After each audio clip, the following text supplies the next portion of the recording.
Hey everyone, today we're tackling an iPhone 11 Pro Max that won't turn on or charge. As you can see, my charging amp reader keeps rebooting. My first guess, a battery replacement.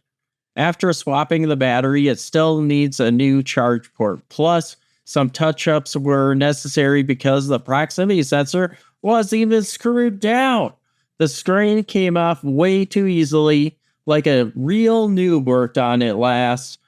I replaced the missing screws, tested the new charge port and battery. Even though the back is broken, we still got the phone working again. Don't forget to like, comment, subscribe for more repair tips.